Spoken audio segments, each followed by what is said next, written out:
Continuamos hoy, amigo oyente, nuestro viaje por el libro de Apocalipsis. En nuestro programa anterior leímos los versículos 7 y 8 de este capítulo 6 que estamos estudiando aquí en el libro de Apocalipsis, los cuales nos hablan en cuanto al cuarto sello que el Señor abrió en el libro.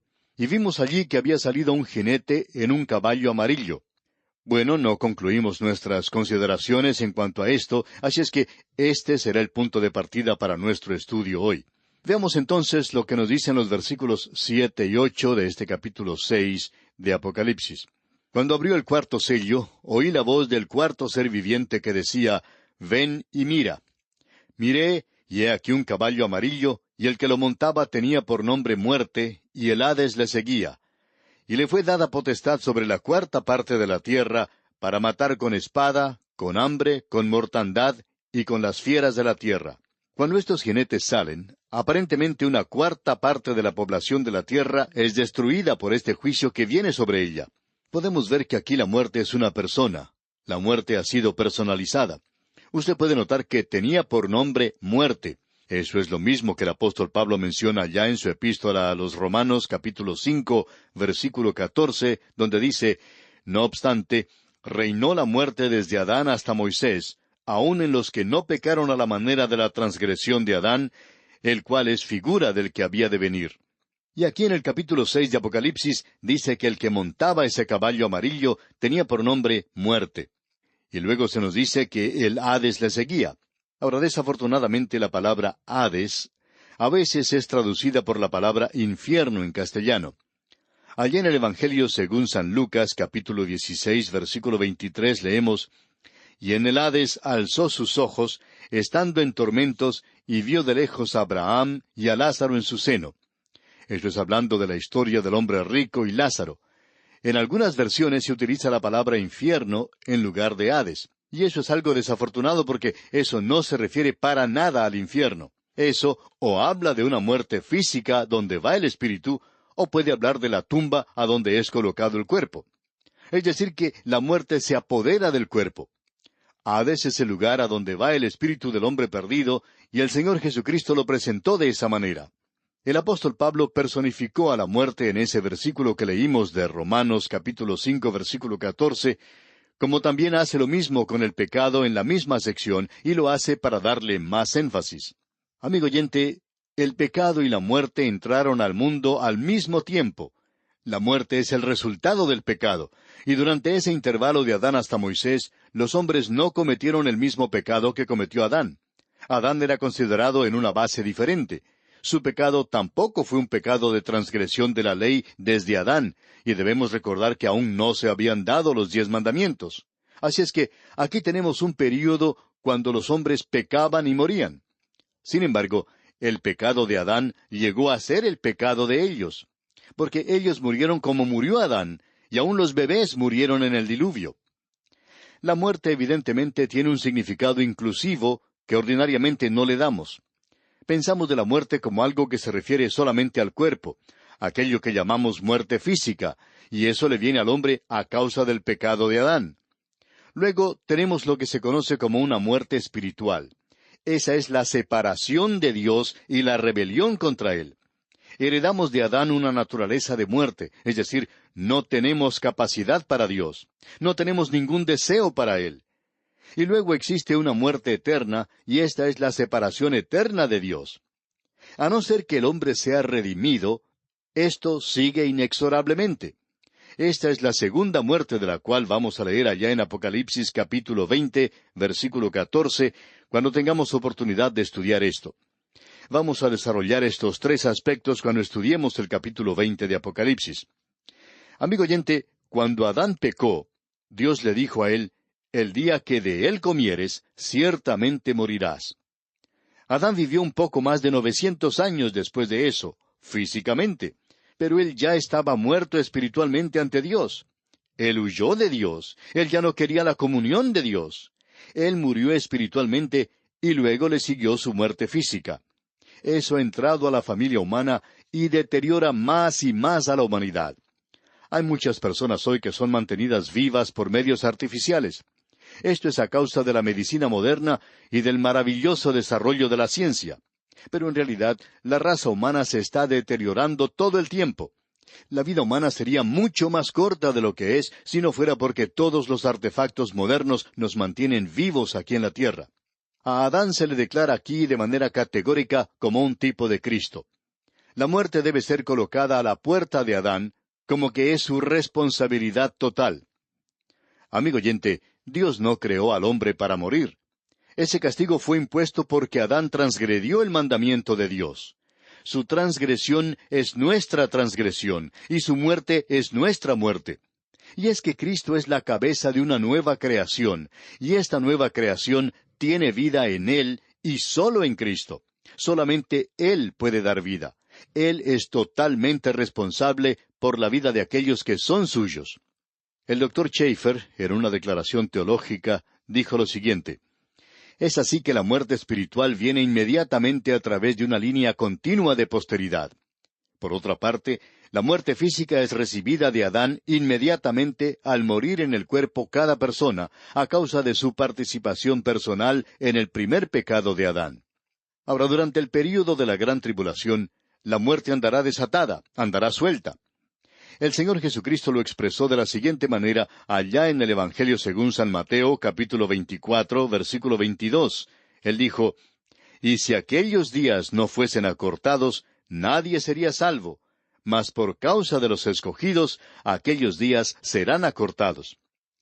Ahora, en el gran trono blanco, la muerte es excluida finalmente, y vamos a ver eso más adelante. El apóstol Pablo confirmó esto. Él dijo allá en su primera epístola a los Corintios, capítulo 15, versículo 26, «Y el postrer enemigo que será destruido es la muerte». Y Juan dice en Apocalipsis 21, versículo 4, «Enjugará Dios toda lágrima de los ojos de ellos, y ya no habrá muerte, ni habrá más llanto, ni clamor, ni dolor, porque las primeras cosas pasaron». Esto es algo muy importante de notar de nuestra parte. En este versículo 8 de Apocalipsis, capítulo 6, que estamos considerando, podemos ver que le fue dada potestad sobre la cuarta parte de la tierra para matar con espada, con hambre, con mortandad y con las fieras de la tierra. Eso es algo que Dios dijo que vendría y que Ezequiel predijo allá en el capítulo 14 de su libro, versículo 21, expresando lo siguiente: «Por lo cual así ha dicho Jehová el Señor: cuánto más cuando yo enviare contra Jerusalén mis 4 juicios terribles, espada, hambre, fieras y pestilencia, para cortar de ella hombres y bestias». Así es que este caballo amarillo representa las plagas y la pestilencia, y esto incluye la posibilidad de una guerra bacteriológica, y no queremos entrar en esto. Pero hay científicos que han hecho ciertas declaraciones. Uno de ellos, el doctor Frank Holtman, por ejemplo, de la Universidad de Tennessee en los Estados Unidos, dijo: «Mientras la mayor parte de la población de una ciudad puede ser destruida por una bomba atómica, el método bacteriológico puede destruir fácilmente toda la población en el lapso de una semana». Bien, con esto llegamos al quinto sello, y queremos leer lo que nos dicen los versículos 9 y 10.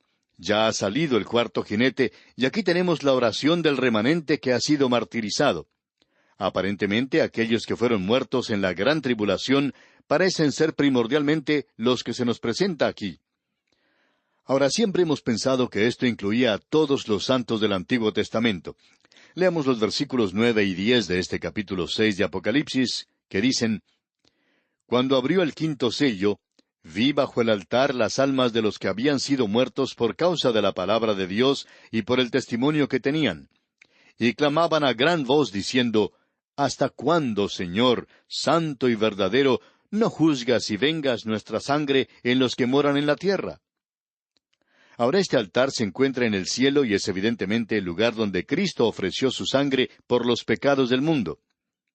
Usted sabe que nuestra posición es que en el cielo se presenta literalmente la sangre. Podemos confirmar esto con lo que nos dice el escritor a los Hebreos en el capítulo 9 de su epístola, versículos 23 y 24, cuando dice: «Fue pues necesario que las figuras de las cosas celestiales fuesen purificadas así, pero las cosas celestiales mismas con mejores sacrificios que éstos. Porque no entró Cristo en el santuario hecho de mano, figura del verdadero, sino en el cielo mismo, para presentarse ahora por nosotros ante Dios. Así es que aquí tenemos a los santos del Antiguo Testamento. El Señor Jesucristo indicó que la sangre de todos los profetas que había sido derramada desde la fundación del mundo iba a ser requerida de esta generación, desde la sangre de Abel hasta la sangre de Zacarías.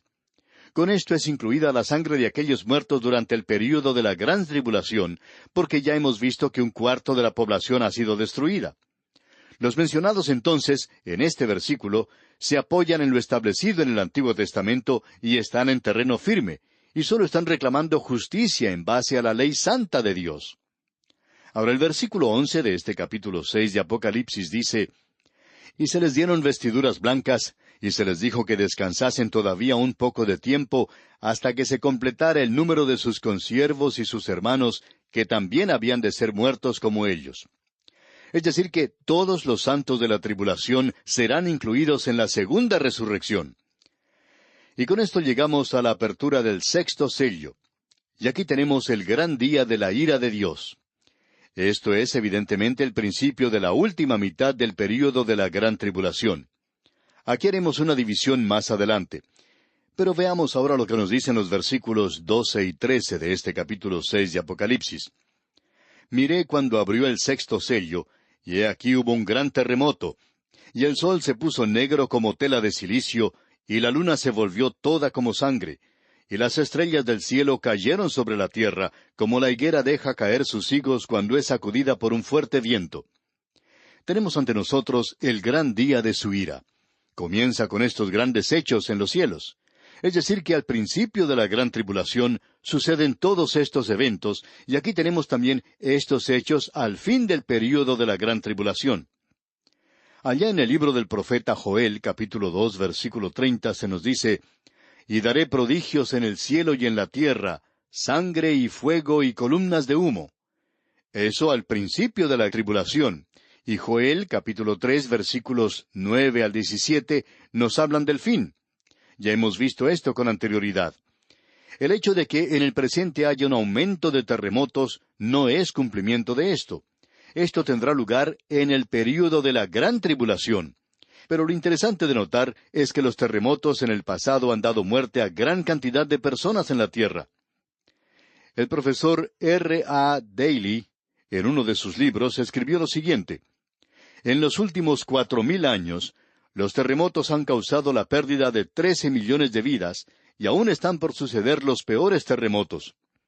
Eso es muy interesante porque vamos a ver más adelante en el capítulo 16, versículo 18 de Apocalipsis, que habrá un gran terremoto. Un terremoto tan grande, cual no lo hubo jamás desde que los hombres han estado sobre la tierra. Tan grande será este terremoto, tan poderoso, que las ciudades de las naciones caerán. ¡Qué cuadro más tremendo este, amigo oyente! Los terremotos del día de hoy no son un cumplimiento de esto. Sencillamente muestran lo que sucederá, y la palabra de Dios dice que así será. Ahora el versículo 14 de este capítulo 6 de Apocalipsis dice, «Y el cielo se desvaneció como un pergamino que se enrolla, y todo monte y toda isla se removió de su lugar». Creemos que esto ha sido tomado muy literalmente. Tenemos que lo mismo se expresa ya en el libro del profeta Nahum, capítulo 1, versículo 5, y lo veremos nuevamente en Apocalipsis capítulo 20, versículo 11. De modo que vamos a esperar hasta llegar allí para comentarlo. Veamos ahora lo que nos dicen los versículos 15 al 17 de este capítulo 6 de Apocalipsis. «Y los reyes de la tierra, y los grandes, los ricos, los capitanes, los poderosos, y todo siervo y todo libre, se escondieron en las cuevas y entre las peñas de los montes, y decían a los montes y a las peñas, Caed sobre nosotros, y escondednos del rostro de aquel que está sentado sobre el trono, y de la ira del Cordero, porque el gran día de su ira ha llegado, ¿y quién podrá sostenerse en pie?». Aquí tenemos algo muy interesante. Aquí tenemos a gente en la tierra que está rogándole a los montes y a las peñas que caigan sobre ellos, porque quieren ocultarse. ¿De quién? De la ira del Cordero. Este es el gran día de la ira de Dios. Pero ahora hemos llegado a una declaración interesante, la ira del Cordero. La ira de Dios es aquel día, el día de Jehová, aquel día que hemos visto a través de todo el Antiguo Testamento, es decir, los profetas del Antiguo Testamento. Ese día que se aproxima sobre la tierra aún está en el futuro. Y aquí se nos dice que es la ira del Cordero. Esta es una declaración un poco extraña.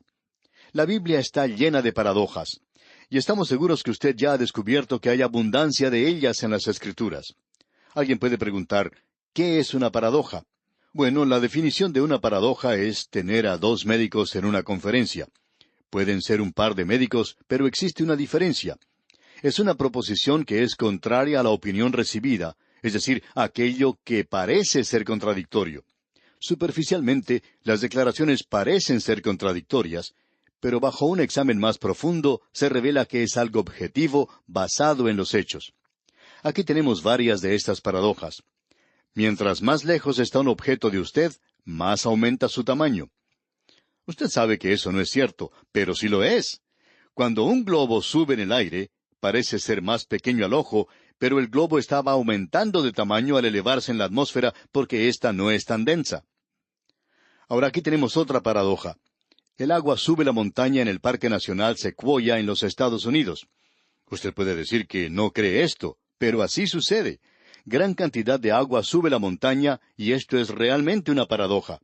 Lo cierto es que este parque está lleno de árboles gigantescos y estos árboles están haciendo subir el agua como si la estuvieran chupando.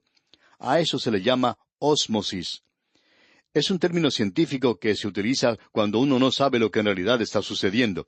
Pero esto es lo que pasa. Luego hay otra expresión que dice que mientras más se acerca uno al sol, las cosas se ponen más calientes. Bueno, en las islas de Hawái, donde hay un clima tropical, hay un gran monte que tiene nieve en la cumbre. Está mucho más cerca del sol de lo que está usted. Sin embargo, tiene nieve. Amigo oyente, hay muchas paradojas que son ciertas. La vida cristiana es una serie de paradojas. Cuando era débil, entonces soy fuerte, dice el apóstol Pablo. Bien, aquí tenemos otra, la ira del Cordero. El Cordero es un cuadro muy conocido de Cristo. ¿Y cómo puede un pequeño Cordero, que se destaca por su mansedumbre y humildad, cómo puede enojarse? Es como una tormenta en un vaso de agua. Pero notemos esto, desde los días de Abel hasta los de Juan el Bautista, el Señor Jesucristo se le muestra como un Cordero. Juan dice, Él es el Cordero que fue inmolado desde el principio del mundo. En otras palabras, Dios no eligió al Cordero porque poseía las características de Cristo, ni su aspecto sacrificial. Dios creó un animal para representar a Cristo, y ese pequeño Cordero era el animal. Es una razón por la cual Dios le creó. Porque Cristo es el Cordero inmolado desde antes de la fundación del mundo, antes de que hubiera sido creado el Cordero. Él tiene las cualidades de un Cordero. Él es manso. Venid a mí todos los que estáis trabajados y cargados. Él dice, yo soy manso y humilde. Él demostró mansedumbre. Dejad a los niños venir a mí, dice. Él era inofensivo. Estamos seguros de que usted nunca ha visto un cartel que diga, cuidado con el cordero. Pero, en cambio, sí ha visto carteles que digan, cuidado con el perro, ¿verdad? Pero no con un cordero. Él era inofensivo. Él era manso. Cristo lavó los pies de los discípulos. Y aquí tenemos algo tremendo. Aquí tenemos una vida destacada por su encanto. Su vida era como el perfume de una flor hermosa y frágil. Su venida fue una doxología. Su estadía fue una bendición. Y también lo fue su partida. Hasta el mundo incrédulo se vio fascinado por su vida. Ahora el Cordero destaca este sacrificio. Abraham dijo, Dios proveerá de Cordero. Y Dios se proveyó a sí mismo de un Cordero. ¿Y qué podemos decir en cuanto a la ira? Bueno, esto es algo extraño, aun para la persona de Dios, ¿no le parece? Dios ama lo bueno. Él aborrece el mal. Él no aborrece como usted y yo lo hacemos. Él no es vengativo. Dios es justo. Dios es santo. Y Él aborrece aquello que es contrario a Él.